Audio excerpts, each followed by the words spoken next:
क्या मोनोपोली रही होगी उस वक्त के इनका सिलेबस बनाने की, क्योंकि उसमें सिर्फ और सिर्फ मुगलों के बारे में था कि वो कब पैदा हुआ, किस सन में मरा, किस सन में हुआ, कितनी शादियां की, कितनी उसकी बीवियां थी, कितने उसके बच्चे थे, किसने अपने पिता के साथ इतना बुरा किया, मतलब इतनी उनकी ग्रे इमेज भी थी, उसको भी किताब में बखूबी उतारा गया। और एग्ज़ाम में आने के लिए हमें उसे रटना पड़ता था। उन लोगों से जाके ये पूछो कि अगर जब बीजेपी शासन नहीं था तो क्या उनके घर की बहू बेटियां सड़क पर निकल सकती थी? अगर मैं कुछ खास जिलों की भी बात करूं तो क्या ऐसी बच्चियां थी वहां जाके कि वो स्कूल जा सकती थी, कॉलेज जा सकती थी? देखिए, आप सोशल मीडिया से जुड़े हुए हैं, आपको भी पता होगा कि जितना अपराध जिम में होता है इतना कहीं दूसरे किसी प्लेटफॉर्म में नहीं होता, चाहे वो ब्लैकमेलिंग का है और यहाँ तक कि मर्डर तक लोगों के हो जाते हैं, डिवोर्स लोगों के हो रहे हैं। और किस चीज़ से होते हैं कि वो जरा सी तनख्वाह पाने वाले जो वहाँ ट्रेनर होते हैं वो सिर्फ लड़कियों का शोषण करते हैं, क्योंकि विशेष वर्ग की महिलाएं जाती हैं, एक जो अच्छी कैटेगरी की अच्छे परिवारों की महिला होती हैं वो वहाँ जिम में जाती हैं। अब एग्जाम्पल के तौर पर मैं बताऊँ कि अगर दिल्ली में आप चले जाओ तो दिल्ली की जितनी भी चौराहे हैं, जितनी गलियां हैं, जितनी रोड हैं, वो भी आज तक भी वो मुग़ल शासकों के नाम से हैं। ऐसा लगता है कि हम दिल्ली हिंदुस्तान में नहीं, कोई मिनी पाकिस्तान में जा रहे हैं, राइट? लेकिन अब वो चेंज होने का टाइम हो रहा है, क्योंकि अब हिंदुस्तान बदल रहा है। और सबसे बड़ी बात तो ये है कि जिन बच्चे पहुँच रहे हैं वहाँ, उनको यही देखें कि उसके प्लेटफॉर्म का नाम ही उल्लू है, तो वहाँ उल्लू बनने जाने की क्या ज़रूरत है? जिसका वो लाभ उठा रहा है और नई जनरेशन को दिशा भ्रमित कर रहा है, बच्चों को उल्लू बनाने का काम कर रहा है, वो उनका शोषण कर रहा है एक तरह से कहना चाहिए, और सिर्फ वो पैसा कमाने के लिए।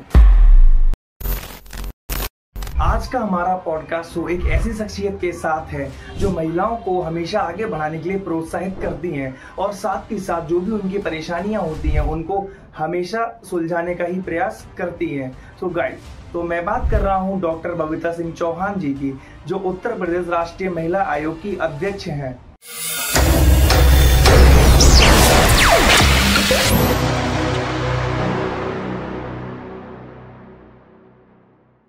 नमस्ते मैम, कैसी हैं आप? मैं बिल्कुल ठीक हूँ, आप कैसे हैं? मैं बिल्कुल ठीक हूँ मैम। मैम मुझे ये बताइए, आपका जो राजनीतिक करियर है वो कैसे स्टार्ट हुआ, कैसे शुरुआत हुई मैम आपके राजनीतिक करियर की? देखिए, 2013 की बात है ये, और 2013 में एक्चुअली पहले कुछ ऐसा नहीं था कि राजनीति में आना है या राजनीति करनी है, पर क्योंकि मुझे लगता है कि पहले शायद कुछ फोर्स किया लोगों ने, और बहुत सारी पार्टियों से भी ऑफ़र आते थे इलेक्शन लड़ने के और ये सब, तो शायद मुझे लगा कि नहीं, क्योंकि जो मेरा हस्बैंड है वो एक बहुत ही, एक कहना चाहिए कि सोशल वर्कर, ज़बरदस्त, बहुत टाइम से बहुत सोशल एक्टिविटी उनकी रहती हैं, और वो जो वर्ल्ड की आपको पता है सबसे बड़ी ऑर्गेनाइजेशन है लायंस क्लब जैसी संस्था के वो आईडी भी रह चुके हैं, और अभी भी वो बहुत अच्छा काम कर रहे हैं उसमें। तो मैं भी उन्हीं के साथ इन्वॉल्व थी एक्चुअली, तो जितना भी वो सोशल वर्क और ये सब होता था तो ये सब चलता जाता था।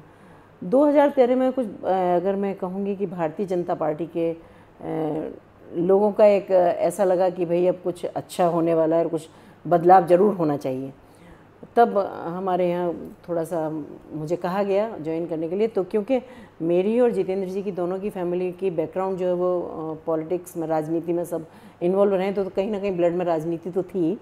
तो फिर मुझे लगा कि अगर हम जाते हैं राजनीति में तो शायद एक ये भी एक समाज सेवा का बहुत अच्छा एक रास्ता बन सकता है, जब हम समाज के लिए अच्छा काम करना चाहते हैं या उन लोगों की ज़रूरतों को पूरा करना चाहते हैं जिनको लोग आमतौर पर या तो वो लोगों के पास नहीं पहुंच पाते या लोग उनके पास नहीं पहुंच पाते। तो बस यही सोच के एक राजनीति में कदम रख दिया, और उसके बाद जब से मैंने ज्वाइन किया तब से कभी मुड़ के नहीं देखा। इसके लिए मैं अपने संगठन का, भारतीय जनता पार्टी का, अपने सभी बड़े सब उनका मैं बहुत आभार व्यक्त करती हूँ, क्योंकि उन्होंने हमेशा से मुझे बहुत तवज्जो दी, मुझे बहुत अच्छी अच्छी जिम्मेदारियाँ दी, जिसको मैंने बहुत ही निष्ठापूर्वक अभी तक सारे कामों को किया है। मैम बताते हैं कि महिलाओं के लिए राजनीति करना बहुत मुश्किल होता है, तो आपने कैसे वो पड़ाव से आप बाहर निकली थी? मतलब कभी लोगों ने आपको मना भी किया होगा, कभी कुछ चीज़ें आपके सामने ऐसी बाधा डाली होगी जिससे आप वापस लौट जाएँ या ये सब काम बंद कर दें? देखिए, मेरा मानना ये है कि एक तो सेल्फ कॉन्फिडेंस अपने अंदर होना चाहिए, दूसरा एक जो फैमिली सपोर्ट होता है ना, वो एक बहुत बड़ी चीज़ होती है लाइफ में, वो चाहे महिला हो या पुरुष हो। तो मैं ये कह सकती हूँ कि जो मुझे अपना फैमिली सपोर्ट मिला है ना, वो ज़बरदस्त, कि कभी उसने किसी नेगेटिव चीज़ को मेरे सामने कोई बाधा बनने ही नहीं दिया, है ना। अब राजनीति है, अगर राजनीति दूसरे लोगों को रोकेंगे नहीं तो वो कैसे राजनीति होगी? तो नेचुरली हर फील्ड में होता ही है कि कोशिश करते हैं लोग, पर कभी कामयाब होती हैं, कभी नहीं कामयाब होती हैं, पर मुझे लगता है जब पीछे अपना बैक मजबूत होता है तो इन चीज़ों को कोई बहुत ज़्यादा फ़र्क नहीं पड़ता। और मैं वैसे भी बहुत ज़्यादा जो नेगेटिव चीज़ें होती हैं उनको बहुत तवज्जो देती नहीं हूँ, मैं पॉजिटिविटी के साथ आगे बढ़ती हूँ। मैं क्योंकि हम ईश्वरवादी हैं और मैं 100% कह सकती हूँ कि मैं और मेरा परिवार हम ये चाहते हैं, क्योंकि भगवान तो है ही सब कुछ, लेकिन समय से पहले कभी कुछ नहीं होता। और मुझे पता है कि व्यक्ति कितना भी सोच ले, अगर उसका समय ख़राब नहीं है तो कोई उसका बुरा भी नहीं कर सकता। सही बात है। जब समय अच्छा होगा तो उसको कोई रोक नहीं सकता, और बुरा समय होगा तो कोई बदल नहीं सकता, है ना। तो ये सब समय के समीकरण हैं, बनते जाते हैं, बिगड़ते जाते हैं। लेकिन उसके बावजूद भी किसी की क्या मानसिकता रही होगी या नहीं रही होगी, लेकिन मेरे साथ सब बहुत अच्छे रहे और मुझे सभी ने आगे बढ़ने के लिए प्रोत्साहित किया। सभी मेरे साथ, जहाँ भी मेरे को किसी की ज़रूरत पड़ी या मुझे किसी से कोई काम लेने की बात हुई, सब मेरे साथ खड़े रहे। तो मुझे ऐसा नहीं लगता कि ये है, पर हाँ, खुद का कॉन्फिडेंस भी होना चाहिए, काम करने का जज्बा होना चाहिए, क्योंकि व्यक्ति को किसी भी फील्ड में जाने के लिए अपने आप को प्रूफ करना पड़ता है। तो जब आप एक मजबूती के साथ प्रूफ करते हैं तो मुझे लगता है फिर बाधाएं बहुत ज़्यादा असर नहीं करती हैं। नहीं मैम, तो अभी भी जो 2013 से पहले की आपकी लाइफ थी और जो 2013 के बाद की आपकी लाइफ है, तो आपको कैसा महसूस होता है? 13 से पहले वाली ज़िंदगी अच्छी थी या 13 के बाद वाली ज़िंदगी अच्छी है? नहीं, एक्चुअली दोनों लाइफ बहुत मिलती जुलती सी हैं। क्योंकि जैसे मैं अपने हस्बैंड का जिक्र करना कभी नहीं भूलती, क्योंकि मैंने उनके साथ जो काम किया है ना, मेरा शायद राजनीति में भी अभी वही लेवल है काम करने का। मतलब मैंने कभी इसको स्वार्थ के लिए नहीं लिया ना। मुझे कुछ ऐसा लगता है कि मुझे राजनीति में आके मेरे को बहुत बड़ा नाम चाहिए या मुझे बहुत पैसा चाहिए या मुझे कुछ और चीज़ चाहिए, नहीं। क्योंकि मैं पहले भी यही करती थी, इनके माध्यम से भी ये होता था कि हम लोगों के कितने काम कर सकते हैं, लोगों के हम कितने काम आ सकते हैं। और अब मेरा राजनीति में आने के बाद भी मेरा सिर्फ यही उद्देश्य है कि मैं लोगों का भी, आपने देखा कि कितनी भीड़ियाँ लगी हुई थी, यहाँ हर आदमी इतनी उम्मीद के साथ आता है कि अगर हम वहाँ जाएंगे तो हमारा काम होगा। और ये आज से नहीं हुआ, पिछले कम से कम 25 और 30 साल की बात करती हूँ मैं।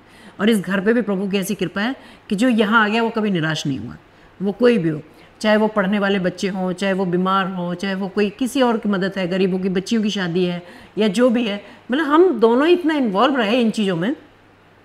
तो इसमें कभी मैं ये नहीं कह सकती, तो मुझे कोई बहुत ज़्यादा ऐसा फ़र्क नज़र नहीं आया इसमें। बस ये है कि हाँ, काम करने का थोड़ा एक मुझे फील्ड और बढ़ गया। दूसरा ये था कि राजनीति के माध्यम से आप लोगों को ज़्यादा और अच्छे उनके काम कर सकते हो, ज़्यादा लोगों का भला कर सकते हो, बजाय इसके कि क्योंकि जब अपने आप खुद से करते हो तो एक दायरा होता है कि भाई हम, ये एक लिमिटेशन होती है। बट अब मेरे पास पूरा यूपी है, पूरा उत्तर प्रदेश है और मैं जितना चाहूँ उतना काम कर सकती हूँ। बहुत सारी यहाँ काम की संभावना है और जो मैं कर भी रही हूँ। मैम, अभी एक OTT प्लेटफॉर्म है उल्लू करके, जहाँ पर एजाज खान के द्वारा कुछ ऐसी फिल्में वहाँ पर दिखाई जा रही हैं जिस पर लोगों पे और महिलाओं पे काफ़ी बुरा असर पड़ रहा है, तो वो क्या है? देखिए, अभी 2-3 दिन पहले, आपसे पहले भी एजाज, मुझे नहीं लगता कि ऐसे व्यक्ति को हम बहुत ज़्यादा नाम लेके भी इसको पॉपुलैरिटी बढ़ाएं।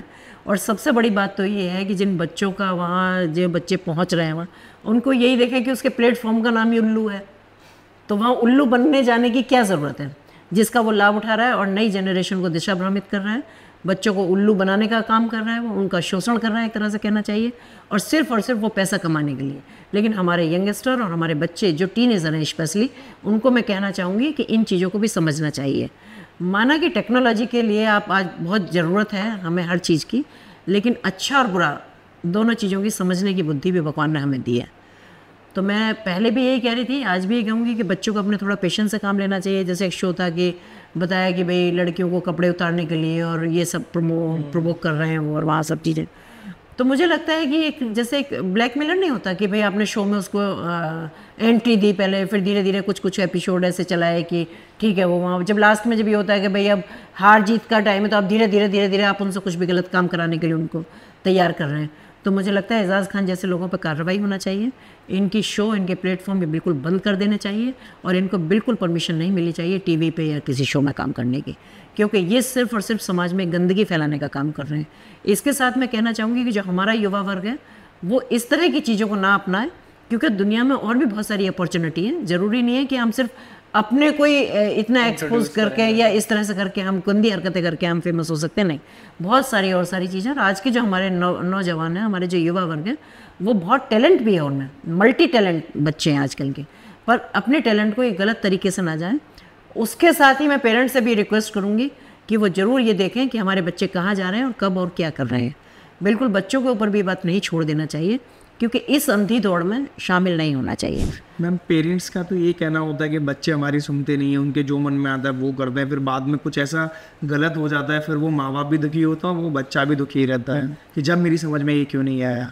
देखिए, क्योंकि मैं पूरे दिन इसी तरह के केसेस देखती हूँ और मैं समझती हूँ जहाँ तक है कि आज जो फैमिली में आपस में एक बॉन्डिंग हुआ करती थी, जो एक दूसरे के साथ बैठना उठना हुआ करता था, वो बिल्कुल ख़त्म होता जा रहा है। और माँ बाप जब पछताएं कि जब बच्चे का सारा सत्यानाश हो जाए तो फिर फ़ायदा क्या होगा। सही बात। मुझे लगता है कि अगर छोटे में बैठ के आपने उससे बात की होती है, आपने उसको टाइम दिया होता है, या आप उसको थोड़े आपने उसके अंदर संस्कार डाले होते, या उसको अच्छे और बुरे के बारे में बताया जाता, तो शायद बच्चा उस गलत दिशा में नहीं जाता। लेकिन उस टाइम तो आजकल देखा है आपने ट्रेंड और बल्कि नए बच्चों की बात करूँ कि बच्चे जहाँ पैदा हुए 2-4 महीने के हुए देखने सीखने लगे कि माएँ उनके हाथ में मोबाइल थमा देती हैं और उनको मोबाइल देख के कि उनको अगर खाना खिला रही हैं तो वो मोबाइल से, या फिर वो अपना खुद मोबाइल देख रही हैं, एक बच्चे को मोबाइल दे दिया, वो बच्चा भी शांत है अपना, वो भी देख रहा है।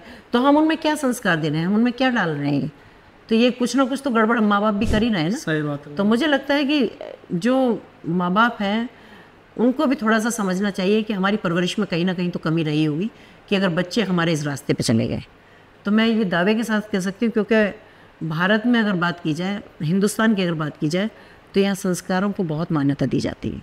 और यहाँ अगर हम बच्चों में संस्कार नहीं डाल पाए तो मुझे लगता है कि फिर हम अच्छे माँ बाप तो शायद नहीं हो सकते, है ना। तो इसलिए बच्चों को बताना, अच्छे बुरे का ज्ञान कराना ज़रूरी है कि उनके माँ बाप को भी इस तरह ध्यान देना चाहिए, बजाय इसमें कि हम दिन भर मोबाइल चलाते रहें, या फादर है वो सिर्फ पैसा कमाने की धुन में। अरे अगर बच्चे ही लायक नहीं निकलेंगे तो क्या करेंगे उस पैसे का। तो इसलिए मुझे लगता है कि बच्चों को भी संभालना चाहिए। जी मैम, आपको हर तरफ लोगों ने भी देखा है, मैंने भी देखा है, आप महिलाओं के लिए बहुत ज़्यादा सशक्त रहती हैं। कोई भी महिला होती है उसकी परेशानी सुनने के लिए हमेशा तत्पर रहती है और उनको मतलब बताती भी हैं कि अब आपको ऐसे आगे करना है। ऐसा क्यों, मतलब महिलाओं को ही क्यों आपने टारगेट किया हुआ, पुरुषों की मदद नहीं करती हैं आप? मैं हर कमज़ोर व्यक्ति की मदद करती हूँ, लेकिन क्योंकि हमारे समाज में पुरुष कमज़ोर कम है और महिलाएँ कमज़ोर बहुत ज़्यादा हैं, तो मुझे लगता है कि महिलाओं को ज़रूरत है कि उनको थोड़ा मोटिवेट करने की, उनको थोड़ा ये कहने की कि भाई तुम बहुत ताकतवर हो। अभी बिल्कुल जस्ट आपके 10 मिनट आने से पहले मेरे पास एक महिला आई कि वो 10 साल से कोई व्यक्ति उनका शोषण कर रहा है और वो बहुत ही बेबाक तरीके से सोशल मीडिया पर उनके खिलाफ बोल रहा है और सब बोल रहा है, और वो सिर्फ इसलिए चुप है कि मैं अकेली हूँ, मैं क्या कर सकती हूँ। मतलब मेरे को समझ नहीं आ रहा है, क्योंकि फैमिली बैकग्राउंड उतनी स्ट्रॉन्ग नहीं है कि वो कर पाएँ। तो मैंने उनको यही समझा, मैंने कहा तुम बहुत कुछ कर सकती हो। सबसे पहले तो यही कर सकती हो कि उस आदमी को नोटिस करना छोड़ दो, तो वो वहीं ख़त्म हो जाएगा जब आप उसे नोटिस नहीं करोगी। तो बहुत सारी महिलाएं ऐसी हैं कि जिनको पढ़ी लिखी हैं, सब कुछ है, क्योंकि कुछ हमारे यहाँ सामाजिक दबाव ऐसा रहता है, कुछ फैमिली का दबाव ऐसा रहता है, कुछ शुरू से ही बच्चियों की परवरिश ऐसी होती है कि हर चीज़ को छिपाने और दबाने में विश्वास रखती हैं। अभी आपने बाहर देखा कि एक महिला थी, वो दिखा रही थी कि उसकी गर्दन पे भी इतने निशान थे, हाथों पे इतने निशान, इतने लंबे लंबे निशान थे कि मुझे लिटरली देख के बहुत दुख हुआ। और उसने बताया वहाँ कि मैं गई तो मेरी कंप्लेंट को भी मुझे बोली बार बार मुझे तहरीर चेंज कराने के लिए फोर्स कर रहे थे वहाँ। तो ये जो जब चीज़ें होती हैं ना, तो ये कहाँ होती है, वही होती है जिनका कोई सुनने वाला नहीं होता। तो अभी हालांकि मैंने सब उनके लिए भी आदेश किए हैं। तो मैं चाहती हूँ कि क्योंकि मैं डट के महिलाओं के साथ खड़ी हूँ, क्योंकि वैसे भी महिला आयोग की अध्यक्ष होने के नाते भी मेरा फ़र्ज़ बनता है कि मैं महिलाओं को बहुत स्ट्रॉन्ग करूँ और महिलाओं को जहाँ भी मेरी ज़रूरत हो। मैं चाहती हूँ हमारे देश की महिलाएँ भी बहुत समृद्धशाली बने, बहुत आत्मनिर्भर बने, बहुत खुश रहें और बहुत ही सेहतमंद सारे फील्डों में अपना एक परफॉर्मेंस दें। क्यों? क्योंकि यहाँ की बाहर की महिलाओं में तो जो होगा वो होगा, लेकिन यहाँ की महिलाओं में तो और भी एक है, क्योंकि यहाँ की महिलाओं में पेशेंस बहुत है, वो सबको इकट्ठा लेके चलने वाली उनमें ताकत है, वो अपने संस्कारों का भी ध्यान रखती हैं, वो अपने हिंदुस्तान की संस्कृति का भी ध्यान रखती हैं। इतना सारी चीज़ों को ध्यान रखने के साथ भी वो फिर भी निरंतर प्रयास करती हैं कि हम आगे बढ़ें। तो उन्हें थोड़ा सा सहारा देने की ज़रूरत है। मुझे लगता है कि अगर जब थोड़ा सा उनको सपोर्ट दिया जाए तो महिलाएं बहुत कुछ कर सकती हैं। और अभी तो अगर मैं बात करूं तो महिला सशक्तिकरण का दौर है। जैसे माननीय प्रधानमंत्री जी का पूरा फोकस इस वक्त महिलाओं पे है। माननीय मुख्यमंत्री जी की बात की जाए उत्तर प्रदेश, तो पूरा फोकस महिलाओं को बढ़ाने के लिए कि उनको कैसे मजबूत बनाया जाए, उनको कैसे ताकतवर बनाया जाए, उनको कैसे आत्मनिर्भर बनाया जाए और उनको कैसे स्वस्थ रखा जाए। तो मेरा भी उद्देश्य ये है कि हर महिला के चेहरे पर हंसी आए और वो कहे कि मैं भारत की नारी हूँ या मैं उत्तर प्रदेश की नारी हूँ। जैसे कि अभी आपने बताया कि उसकी बार बार जो रिपोर्ट है तहरीर को चेंज करवा रहे हैं, तो मैम कहीं ना कहीं इसमें पुलिस भी इन्वॉल्व है उसकी एप्लीकेशन को चेंज कराने के लिए कि आप ऐसे नहीं ऐसे लिख के दो या ऐसा मत लिख के दो। तो वो कैसे अपना बचाव कर सकती है जब पुलिस उसका साथ नहीं दे रही है? हाँ, मतलब जैसा उसने बताया मुझे, पर कई बार ऐसा होता है कि हो सकता है वो जो उसका पति साइड है वो थोड़ा स्ट्रांग हो, या वो कुछ उसको मैनिपुलेट कर रहा हो, नहीं समझ आ रही हो, क्योंकि उसके साथ कोई खड़े होने वाला नहीं है, लेकिन अब हम उसके साथ खड़े, हम देखते हैं कैसे तहरीर चेंज होगी उसकी। तो ये थोड़ा फ़र्क पड़ता है। इसलिए मैं चाहती हूँ कि मेरे उत्तर प्रदेश की तो कम से कम हर महिला बहुत मजबूत होनी चाहिए कि वो अपनी आवाज़ को उठा सके, अपनी आवाज़ को दबने ना दे कहीं। और मैं तो कहती हूँ, और जो कुछ कमज़ोर वर्ग कहीं दिखाई भी देता है उनको भी साथ लेके चलें और वहाँ उनकी मदद करें।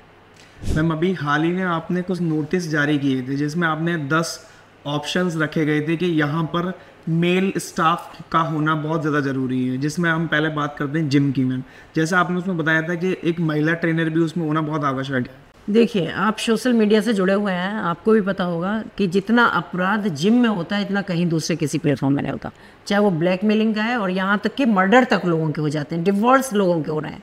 और किस चीज़ से होते हैं कि वो जरा सी तनख्वाह पाने वाले जो वहाँ ट्रेनर होते हैं वो सिर्फ लड़कियों का शोषण करते हैं, क्योंकि एक विशेष वर्ग की महिलाएं जाती हैं, एक जो अच्छी कैटेगरी की अच्छे परिवारों की महिला होती हैं वो वहाँ जिम में जाती हैं, ठीक है। और उनको सिर्फ वो ट्रेनर पे ये इतना भरोसा वो कर चुकी होती है कि भाई ये मुझे फिट रखेगा या ये मुझे फिट करेगा।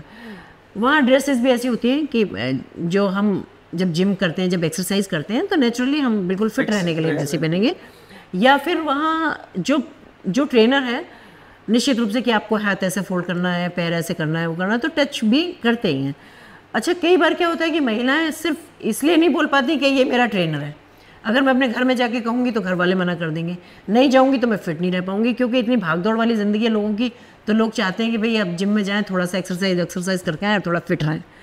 और जिनके जो नहीं चाहती कि मुझे लड़के के साथ किसी के साथ ट्रेनिंग करनी है, तो उनके लिए महिला कोई ऑप्शन नहीं होती।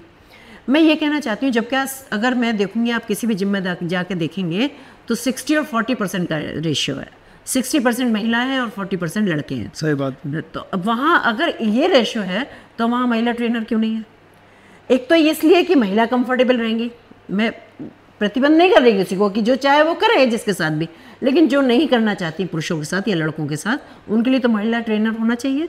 नंबर 2, जब हम महिलाओं को आत्मनिर्भर बनाने वाली बात करते हैं तो जहाँ की कस्टमर महिला है वहाँ महिला क्यों नहीं है ना। ऐसे ही मैंने पार्लर की बात की कि पार्लर पे आप जितने भी ब्रांडेड और अच्छे पार्लर हैं, जहाँ अच्छे घरों की महिलाएं जाती हैं, आपने देखा होगा कि वहाँ 1-2 लड़की कोई बैठी होगी, मिलेगी मुश्किल से, नहीं तो वहाँ भी सारे लड़के होते हैं। लड़कियों को या तो रिसेप्शन पे बिठा देते हैं या वो बेचारी पानी पिला रही होती है, जो मेन काम है वो वहाँ का बॉयज़। जबकि पार्लर में जाने वाली 90% लड़कियाँ हैं, 10% बॉयज़। अब थोड़ा फैशन आ गया कि जाने लगे हैं, तो वहाँ लड़कियाँ क्यों नहीं हैं? इसमें भी मैंने सब में किसी में कोई प्रतिबंध नहीं किया कि वहाँ लड़के हैं तो महिलाएं लड़कियों से कराएं या लड़के, वो उनकी चॉइस है, बट है नहीं, इसलिए ये भी तो एक मजबूरी है कि अगर मुझे कुछ भी कराना है तो वो अगर यहाँ लड़का है, मुझे इस पार्लर में कराना है तो मैं कराऊंगी। तो वहाँ चॉइस क्यों नहीं है? क्यों नहीं हम महिलाओं का आत्मनिर्भर बनाने की बात करते हैं? क्यों नहीं हम उनको नौकरी देते हैं? अगर मैं कहती हूँ अगर 500 जिम, छोटी गिनती होगी ये भी कि 500 जिम अगर आगरा जैसे शहर में है तो क्या हम वहाँ एक महिला भी नहीं रख सकते? कम से कम 500 लड़कियों को रोजगार मिलेगा उससे। अगर यहाँ मैं तो कहती हूँ 1000 कम से कम पार्लर होंगे, और 1000 में कम से कम कैटेगरी के हिसाब से भी देखी जाए, चलो इतना नहीं है तो अगर 500 अगर पार्लर भी हैं तो अगर एक महिला को नौकरी देंगे तो क्या 500 लड़कियों को नौकरी नहीं मिलेगी? आत्मनिर्भर नहीं बनेंगी? जबकि तुम्हारी कस्टमर महिला है और तुम महिलाओं को नौकरी नहीं दे रहे हो। भाई क्यों नहीं दे रहे? महिलाओं में दिमाग कम है या उनमें टैलेंट कम है या उनको किस चीज़ से नंब रहे हो? तो ये मेरी थी कि भाई महिलाएं रहना चाहिए। अब देखिए जैसे टेलर के मेरे पास इतने सारे केसेस होते हैं कि मेजरमेंट में इतनी बदतमीजी करते हैं टेलर। अब महिला की मजबूरी होती है क्योंकि टेलर हमेशा टेलर मास्टर होता है। कभी आपने टेलर मास्टर नहीं सुनी होगी। क्यों नहीं सुनी? जबकि सिलाई कढ़ाई का काम महिलाओं को होता है। करते हैं। पुरुषों ने क्यों इस पर कब्जा किया हुआ है? अगर किया भी हुआ है कोई बात नहीं, लेकिन जहाँ है तो वहाँ तो महिला जाएंगी। तो हमने कहा ठीक है, अगर महिलाएं चाहती हैं कि पुरुष अच्छा है, क्योंकि वो बरसों से सिल रहा होगा कपड़े, हो सकता है उसकी फिटिंग अच्छी आती होगी, उसका सब कुछ है, तो महिलाओं के जब कपड़े सिलते हैं बहुत क्लोज मेजरमेंट होता है। अच्छा, मेजरमेंट के लिए वहाँ लड़की रखी जाए, मेजरमेंट लड़की रखे, मेजरमेंट लड़की ले उसके सामने, टेलर के सामने जैसा वो चाहे, और वो कपड़े सिलाई करे। सही बात है ना। या बस स्कूल बस में कहा था कि भाई एक लड़की अटेंडेंट होना चाहिए। आप आए दिन रोज पढ़ते होंगे, सुनते होंगे ये गुड टच, बैड टच और बदतमीजियां भी हुई हैं बसों में भी, स्कूल के लड़के, है ना। तो उसमें भी मैंने यही कहा भाई आप उसमें एक अटेंडेंट महिला क्यों नहीं रखते? मतलब कौन सी बात है? अरे भैया आजकल तो महिलाएं बसें चला रही हैं। अभी आगरा में भी मैं एक दिन विजिट करने गई थी यहाँ बस स्टैंड पे, तो वहाँ भी एक महिला मुझे ड्राइवर मिली। तो क्या हम उसको एक अटेंडेंट के रूप में भी नहीं रख सकते? बिल्कुल रख सकते। आप उसको अगर आप ज़्यादा नहीं पेश कर सकते तो आप उसको कंडक्टर की पोस्ट पर रख लो, वो आपकी देखभाल भी करेगी, बच्चों को भी रखेगी। तो क्यों नहीं रखना चाहते हम? क्या मानसिकता है इसके पीछे? क्यों नहीं हम महिलाओं को आत्मनिर्भर बनाने की? हम इस रेस में तो हैं, हम कहते हैं सब सोरली, लेकिन प्रयास नहीं करते। अब माननीय प्रधानमंत्री जी बार बार कह रहे हैं भाई मैं महिला, उन्होंने एक्चुअली इतनी सारी योजनाएं, अगर माननीय मुख्यमंत्री जी की बात करूं, माननीय प्रधानमंत्री जी की बात करूं, तो आज हमारे देश की और प्रदेश की दोनों की इतनी सारी योजनाएं कि अगर उन योजनाओं को भी ढंग से महिलाओं तक पहुंचा दो तो आत्मनिर्भर बनने से कोई नहीं रोक सकता। उसके बावजूद जो हम कर सकते हैं हम उनको भी नहीं कर पा रहे। तो क्यों नहीं कर रहे? कहीं ना कहीं ये मानसिकता तो है कि महिलाओं को नहीं बढ़ने देना। सही बात है ना? तो बस मेरा यही एक प्रयास है कि महिलाओं को जितना हो सकता है मैं आगे बढ़ाने की कोशिश करती हूँ, उनके साथ खड़े रहने की कोशिश करती हूँ किसी भी स्थिति में। मैम अभी आपने बताया कि महिलाओं की जो मर्यादा है वो उसमें रह के आगे बढ़ रही हैं। अभी हाल ही में कुछ केसेस में ऐसा देखा गया है जहाँ पर महिलाएं अपनी मर्यादा भूलकर कुछ ऐसे काम उन लोगों ने किए हैं जो बहुत ज़्यादा शर्मनाक साबित हुआ है। देखिए, मैं ये अगर उत्तर प्रदेश की बात की जाए तो 25 करोड़ की आबादी है जी। 25 करोड़ की आबादी में 12.5 करोड़ महिलाओं की आबादी है। 12.5 करोड़ में आप कितनी महिलाओं को ऐसा बता सकते हैं जिन्हें अपनी मर्यादा तोड़ के काम किए हैं? आप ये बताइए। सही बात है मैम, कोई एक आंकड़ा तो नहीं होगा मेरे पास। आंकड़ा नहीं होगा, आंकड़ा मुझे लगता है आंकड़ा बनाने वाली चीज़ भी नौबत नहीं है। सही बात। राइट।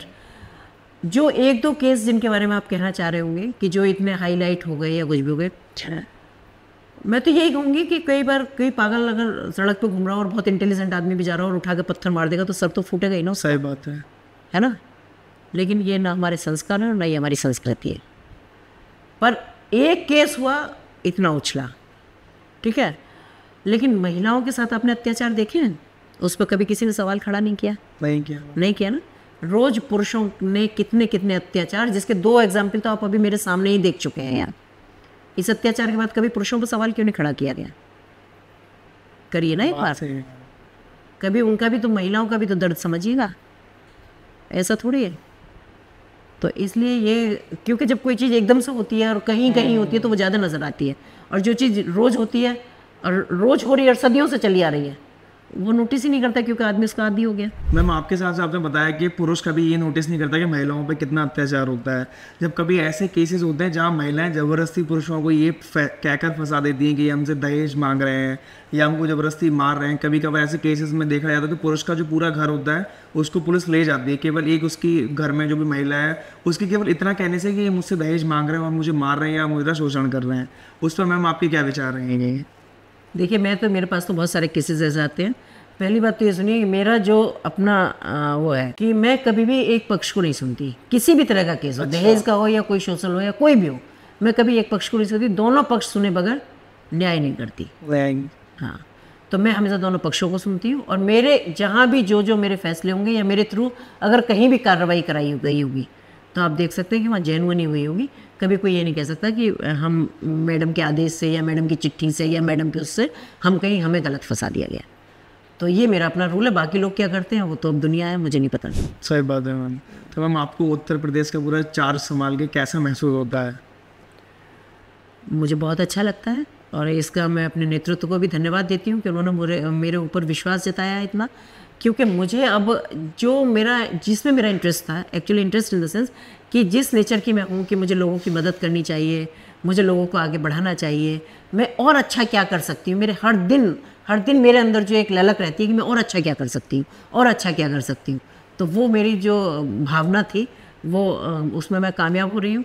और आप लोग जैसा सुन ही रहे होंगे कि मेरे बारे में लोग क्या कहते हैं या क्या नहीं कहते, मुझे अपने आप कहने से कोई मतलब नहीं है। तो मैं बहुत कोशिश कर रही हूँ कि मैं कितना अच्छा कर सकती हूँ, क्योंकि मेरा मानना है कि पोस्ट और पद तो आते और चले जाते हैं, इसमें क्या गुरूर करना। बात तो वो होती है कि हम उस पद पर रह के काम क्या कर पाए।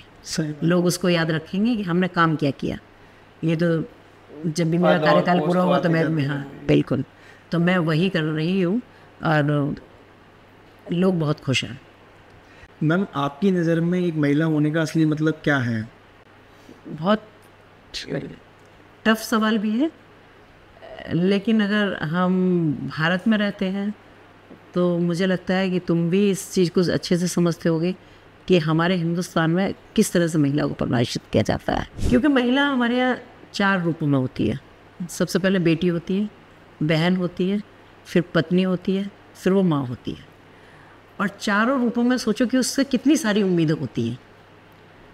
जब बेटी होती है तभी भी सारे जितनी भी अगर संस्कारों की बात है, अगर संस्कृति की बात है और किसी भी चीज़ की बात है, वो भी जिम्मेदारी बेटी के कंधों पर होती है।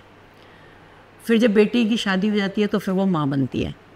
माँ की एक जिम्मेदारी होती है वो अपने परिवार को साथ लेके चलें। फिर जब शादी के बाद अपने ससुराल वालों का भी ध्यान रखें, अपने मायके वालों का भी ध्यान रखें, अपने बच्चे हो जाते हैं, फिर बच्चों का भी ध्यान, बच्चों को कैसे संस्कार दे रहे हैं। तो अब ये भी हमारे यहाँ यही कहा जाता है कि घर में जो संस्कार होते हैं वो माँ के दिए हुए बच्चों में होते हैं। फिर उसके बाद बहुत सारे विभिन्न रूप होते हैं, सब में चली आती है। तो मुझे लगता है कि एक परफेक्ट नारी के लिए शायद इन उम्मीदों पे सभी पे खरा उतरना मैं समझती हूँ।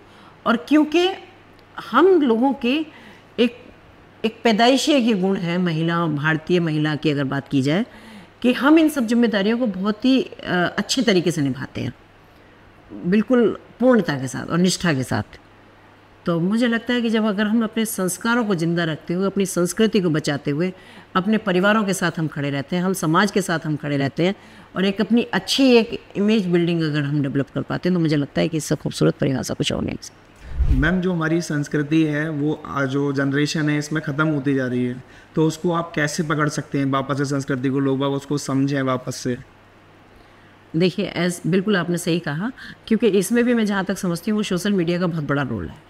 और आजकल मैं आपको बताना चाहूँगी, जो हमारी जनरेशन है और जो तुम्हारी जनरेशन जो मेरे बच्चों की जनरेशन है, मैं उनसे भी यही कहती हूँ कि हमारे दोनों के बीच में बहुत ज़्यादा चीज़ों का बहुत बदलाव नहीं हुआ है। हमारे यहाँ सिर्फ जो भी है वो एक टेक्नोलॉजी का बदलाव है, कि हमारे टाइम पर उतना टेक्नोलॉजी इतनी अपडेट नहीं थी जितना कि आप लोग हो गई। लेकिन ये जो न्यू जनरेशन है, ये बच्चे इतने इन्वॉल्व हो गए हैं इसमें। उसके साथ साथ मैं देखती हूँ घरों में, जैसे अभी हमारी बात हो रही थी कि पेरेंट्स भी उतने इन्वॉल्व हो गए हैं।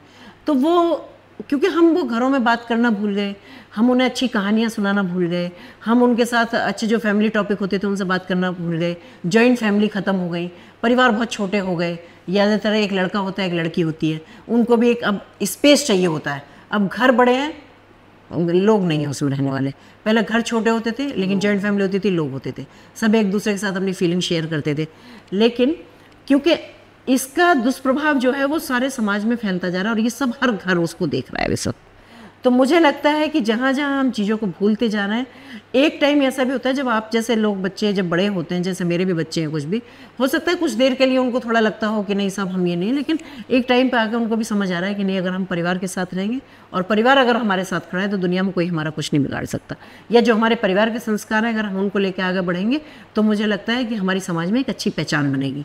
तो वापस अब ये कोशिश की जा रही है, इनके दुष्प्रभावों से प्रभावित होकर मैं ये कहना चाहूँगी कि अब फिर से हम उसी मोड़ पर लौटते चले आ रहे हैं। अब जैसे बहुत सारी जगह आपने देखा होगी कि अब एक घर में रूल्स बना दिए गए हैं कि भाई खाना खाते वक्त कोई भी मोबाइल नहीं देखेगा, या दिन में हम जो बीच में ख़त्म हो गया था, जबकि हमारे यहाँ तो कहते हैं कि कम से कम कुछ भी नहीं करोगे तो दिन का एक टाइम का खाना तो आप पूरी फैमिली के साथ बैठ के खाओगे। तो अब मैंने जैसे देखा है बहुत अच्छे सब पढ़े लिखे घरों में भी अब जैसे रूल्स बना दिए कि भाई आप मोबाइल नहीं देखेंगे खाना खाते वक्त, या अगर आप फैमिली में जितने लोग हैं हम एक टाइम का खाना साथ करेंगे। तो निश्चित रूप से जब हम बैठेंगे साथ तो कुछ चीज़ें शेयर होंगी, कुछ आपस में बात होंगी। तो मुझे लगता है कि अभी भी रोकने का प्रयास कर रहे हैं कि सब बचा रहेगा। और नौजवान भी ऐसा नहीं है कि अब वो अपने पीछे वाले साइड में आ रहा है लौट के, जैसे कि अपने उनको भी अच्छा लगता है कि जब उनके साथ संस्कारों की बात की जाती है या उनको अपने पुराने लोगों की बात की जाती है, हमारे पुराने महापुरुषों की बात की जाती है, तो अब लोग थोड़ा सा इंटरेस्ट ले रहे हैं। ऐसा नहीं, बीच में थोड़ा सा भटकाव हुआ था, बीच में हम भटकाव हुआ, लेकिन अब चीज़ें वापस लौट रही हैं। मैम, शिक्षा के क्षेत्र में जो अभी हमारी हिस्ट्री की 6th 7th 8th और उससे ऊपर की भी जो बुक्स हैं उसमें मुग़ल कालीन के कुछ चैप्टर्स हैं जिनके बारे में जो बताया गया है, जो लिखा गया है, वो सारी पॉजिटिव बातें हैं। लेकिन जब कुछ विशेषज्ञों ने उनका करैक्टर उठा के देखा है तो वहाँ सारे नेगेटिव पॉइंट्स से कुछ भी पॉजिटिव पॉइंट नहीं। देखो तुम्हारे टाइम की बुक्स में क्या था, लेकिन हमारे टाइम की बुक्स अगर हिस्ट्री की बात की जाए, इतिहास की बात की जाए, तो एक सबसे घटिया सब्जेक्ट अगर कोई लगता था तो वो इतिहास होता था। इतिहास ही था। क्यों होता था कि वो हम सिर्फ किताबों में पढ़ते थे, बाकी हमने वो कहीं नहीं सुना। ठीक है, अब ये क्या मोनोपोली रही होगी उस वक्त के इनका सिलेबस बनाने की, क्योंकि उसमें सिर्फ और सिर्फ मुगलों के बारे में था कि वो कब पैदा हुआ, किस सन में मरा, किस सन में हुआ, कितनी शादियां की, कितनी उसकी बीवियां थी, कितने उसके बच्चे थे, किसने अपने पिता के साथ इतना बुरा किया, मतलब इतनी उनकी ग्रे इमेज भी थी, उसको भी किताब में बखूबी उतारा गया और एग्ज़ाम में आने के लिए हमें उसे रटना पड़ता था। जबकि अगर हिंदुस्तान में महापुरुषों की बात करूं तो वो महिलाएं हों चाहे पुरुष हों, इस लेवल के महापुरुष हैं कि अगर उनको पढ़ाया गया होता तो आज मुझे लगता है कि हर घर में बच्चे पैदा ऐसे हुए होते।